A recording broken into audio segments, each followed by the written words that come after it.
Hello! Today I am here to bring you the first wrap up in my Paddling in Independent Publishers series, which is very exciting, and this was for Salt Publishers. Now, I'm not going to, in this video, talk about the books and what they're about in depth. It's going to be an overall wrap up, so if you want to know more about the individual books, I will link the playlist down below. Just go and check that out. I've done individual reviews of every one of these, so if you want to know more, as I say, it will be down there. But for this video, I just want to do an overall view of my experience with Salt Publishing and whether I would carry on buying from them and what my overall thoughts were on the books that I have read from them. I ended up reading 5 Salt books and I have to say they were all pretty good. I'm going to go through what the books that I read were to start with because Salt offer quite a few and I want you to know what I read to give me this idea of Salt. So I first read Alice Thompson's The Book Collector. I then went on to read The Birth Machine by Elizabeth Haynes. Then I read the Best British Short Stories of 2016, edited by Nicholas Royal. Then I read The Knife Drawer by Patricia Tarrant, and I finished it off with V.H. Leslie's Bodies of Water. There's quite a few different books in there. All of these, bar the short story collection, were 4 stars. The short story collection for me was a 3-star, but I think it's more difficult with anthologies. Obviously, you're not getting one author's voice, you're getting a lot of different stories, and there are going to be some that don't quite sit with you. And for me, it was a bit too realist. I do like my magical realism in short stories. There were some nice stories in there, but for the most part they were quite forgettable, so that wasn't my favourite, but I don't think that's against Salt at all. Like, anthologies are generally quite difficult things to get right.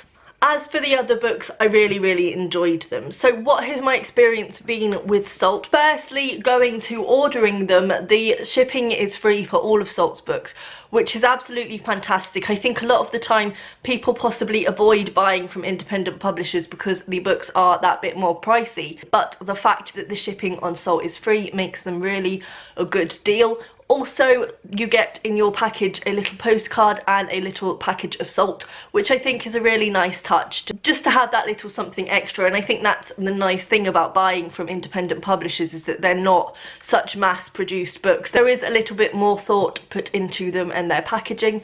And in terms of the books themselves, I really liked them. And a few things that I liked in these, I found went throughout all of the novels I read. So all of them, firstly, were written by women. I think Salt do publish some male authors, I might be wrong there, but they seem to have a real focus on publishing female authors and also publishing female authors that talk about feminine issues, which is something that I really can get behind. So the main feminist ones would, I would say, be both The Book Collector and The Birth Machine, particularly The Birth Machine, which is fantastic. If you want books that make your blood boil about the way women are treated, then this is one for you. But The Book Collector looks at quite a few feminist issues as well, and Bodies of Water also looks at feminist issues and the way that women were treated in Victorian London in a hydrotherapy centre. The Knife Drawer is less of a feminist novel, however the cast is predominantly female, other than the odd chapters we get from the Rent Man, and he's kind of sleazy and trying to prey on the girls.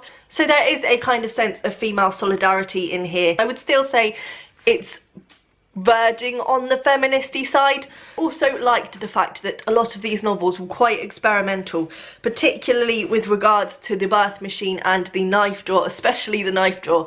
It is a really experimental book, but it works. And The Birth Machine, for its time, I think this was originally published in the 1980s, I might be wrong there, but it was certainly published at a time when it would have been quite controversial and quite out there. And I really do enjoy a book that sort of tries to do different things. There's also, and I noticed this theme with a few of the books on the website, there is also a theme of fairy tales. One of the Salt books that I've actually read before this was The Rental Heart and Other Stories by Kirsty Logan, which also has a fairy tale theme. But in terms of the books that I read for this series, both The Book Collector and The Knife Drawer are quite thoroughly based in fairy tale. The Book Collector isn't really, I don't think, based on a particular fairy tale, but there's definitely a fairy tale-esque feel to the writing, and the story itself very much reads in a fairy tale-esque manner.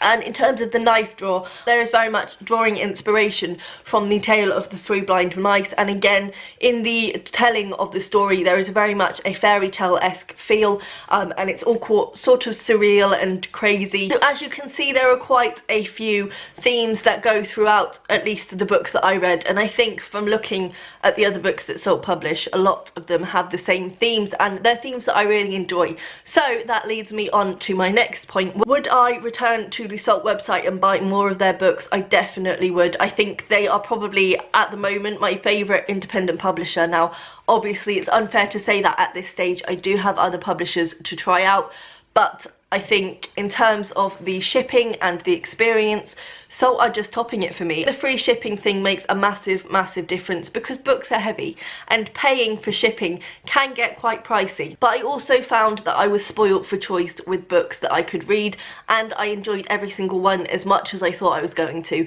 So I would very much like to go back to their website and buy more, and I shall be doing so in the future, and I would recommend you do so as well. Thank you for joining me on the salty part of this series. Next I am going to be moving on to another publisher which I won't tell you about yet, but keep an eye out if you're interested, because I will be doing a revelation video of what books I will be reading and what the publishers are. Please let me know down below if you like Salt and what are your favourite Salt books, because I would definitely be interested in checking those out, and I will see you next time. Bye!